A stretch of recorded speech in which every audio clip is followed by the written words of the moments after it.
भिवंडी तालुक्यातील वांद्रे ग्रामपंचायतीची उपसरपंच पदाची निवडणूक नुकतीच बिनविरोध पार पडली। उपसरपंच पदाच्या निवडणुकीत ओमकार गंगाराम बजागे यांचा एकच नामनिर्देशन अर्ज आल्याने त्यांची उपसरपंच पदावर बिनविरोध निवड करण्यात आली।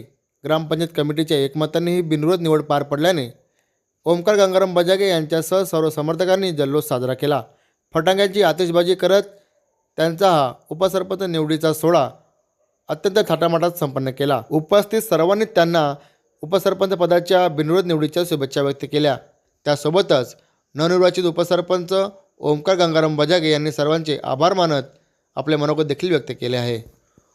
युवा नेतृत्व नवनिर्वाचित उपसरपंच ओमकार गंगाराम बजागे यांनी गावाच्या विकासाच्या दृष्टिकोनातून जे काही काम असेल ते पूर्ण करण्याची जबाबदारी घेतली असून येणाऱ्या काळामध्ये गावचा विकास जलद गतीने करू असा विश्वास देखील यावेळी ग्रामस्थांना दिला आहे। यावेळी त्यांना शुभेच्छा देण्यासाठी गावातील ग्रामस्थ, पाहुणे त्यासोबतच अनेक राजकीय व्यक्ती देखील मोठ्या संख्येने उपस्थित होते। मला गावाची मोठी कामगिरी माझ्यावर सोपवली गेली।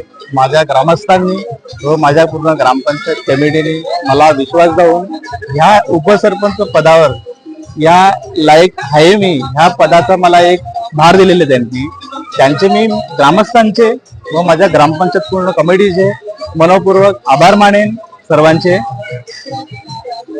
काय सांगाल, काय गावामध्ये आपल्या समस्या आहेत कशा प्रकारे आपण सोडवणार? माझ्या गावातील सर्व लहान मोठ्या ज्यांनी मला इथे येण्याची जी संधी लाभवली त्यांचे सर्वांचे पहिले आभार व्यक्त करेन मी।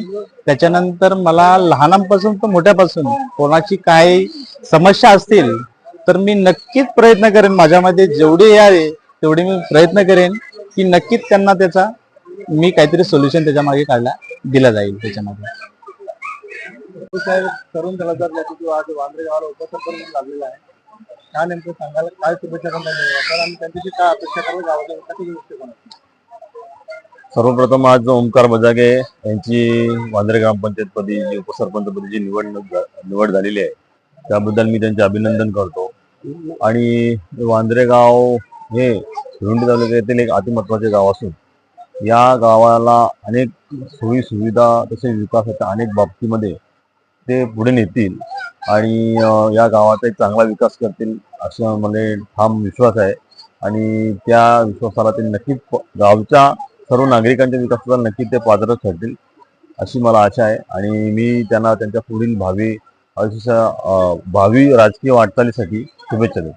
तरुण आहेत, तरुण म्हणून काय अपेक्षा असेल त्याची गावात?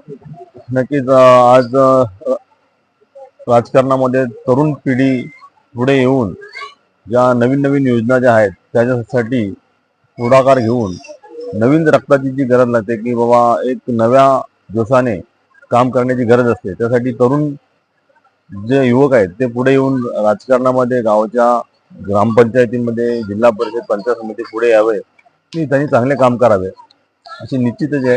यापुढे त्यांनी पुढे पंचायत समिती असेल, जिल्हा परिषदसाठी असेल, तिथे पण त्यांनी चांगलं काम करावं असं मी त्यांना सांगितलं। धन्यवाद।